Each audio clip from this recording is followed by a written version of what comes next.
What's going on, everybody? Welcome to GameFreak. Today's episode, we are going to talk about bad arcade ports. And by that, I mean games that were, originally from the arcade and they went to a console. Now, keep in mind here, I'm bashing the port.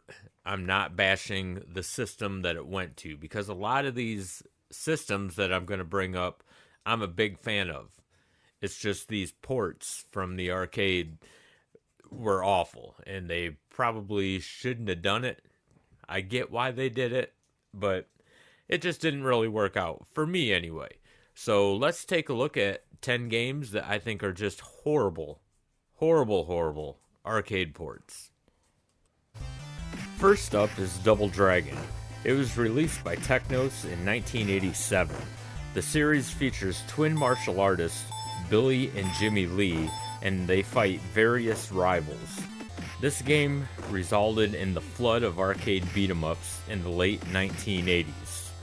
Unfortunately, when it hit the NES in 1988, it was a huge disappointment. Loving the arcade version and having an NES, this game was on my radar. I was completely let down. The graphics weren't horrible, but the gameplay was choppy. Maybe some could appreciate it, but I think my expectations were a little too high at that time. Rampage was released in 1986 by Bally Midway.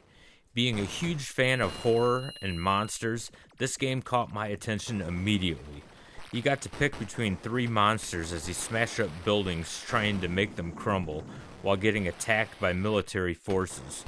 You could punch down choppers and even eat people. Why they even attempted to port this to the 7800 is beyond me. I never owned a 7800, but one of my friends did and had this game.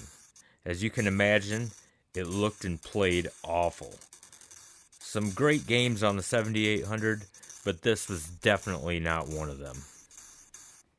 Final Fight was an arcade beat-em-up that was released by Capcom in 1989. It became an instant classic and fan favorite.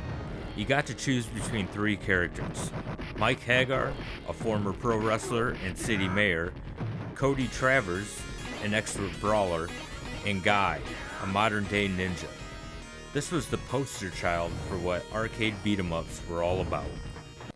When it was ported to the Super Nintendo in 1991, it just wasn't the same. It definitely didn't have that same arcade feel. It didn't look bad at all, but the gameplay seemed a little bit slower and delayed. Maybe some liked this version, but I can't imagine those people played the arcade version first. If they did, well, I guess more power to them. Released by Data East in 1988, Bad Dudes was taking my change at the arcade.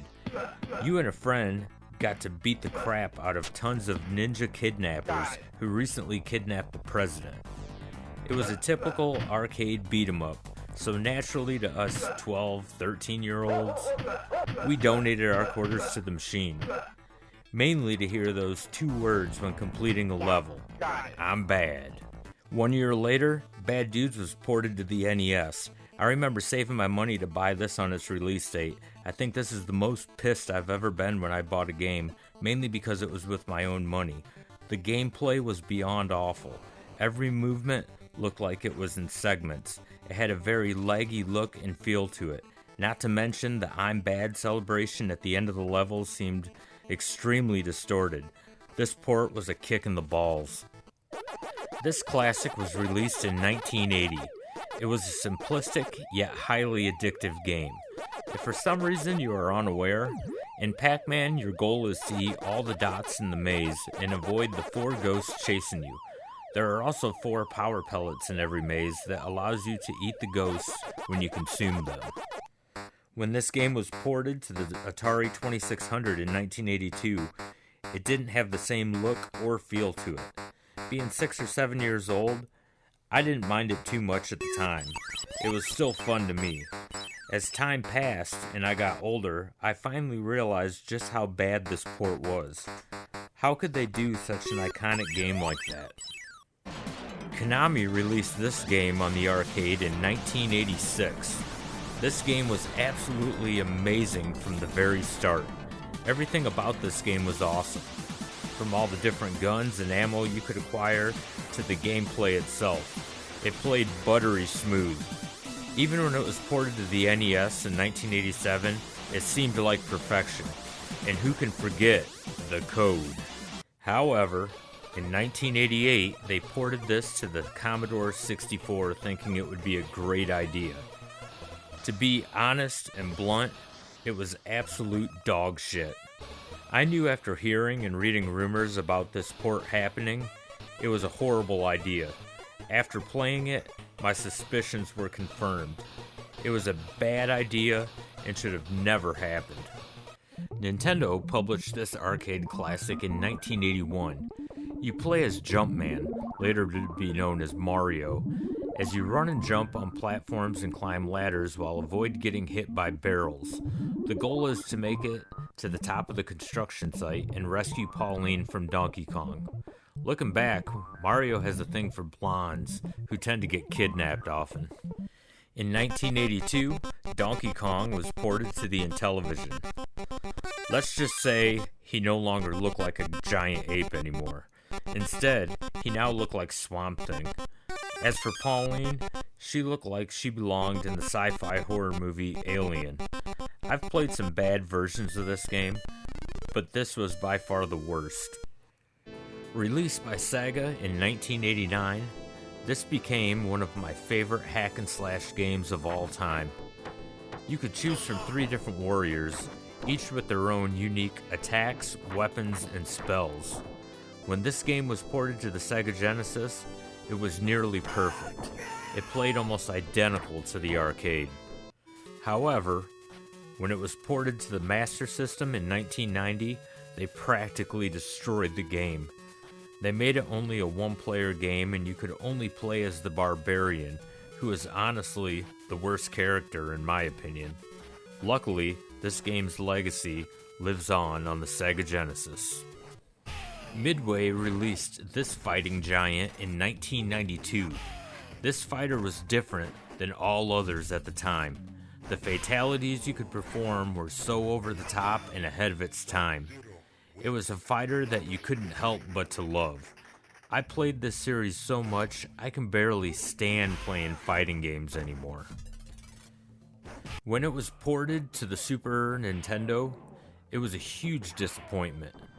Nintendo censored many items of the game, such as the blood, and replaced it with sweat. This gave an edge to the Sega Genesis when it was ported to it. Sega didn't censor any part of the game and also had a blood toggle.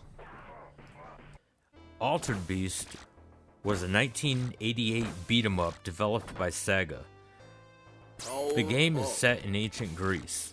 You play as a character chosen by Zeus to rescue his daughter Athena. Through collecting power-ups, you can assume the form of different magical beasts. Turning into those beasts were some of the coolest little scenes to watch at that time. I couldn't tell you when this game was ported to the Famicom. In fact, the only reason that I knew it was ported to it was because I found it on one of my handheld emulators. This was just absolutely awful. Not that Altered Beast was ever considered one of the greatest, but it was still a fun game. Just not this version. It played and looked like dog shit. Alright, there are the 10 that I feel are really bad. Let me know if you can think of any other games. Let me know in the comments section if you agree or disagree. And yeah, also leave if you have any other games that you would include. So I thank you guys for watching. Don't forget to hit that like and subscribe button. It really helps out the channel a lot, and I greatly appreciate it. And until the next video, game on!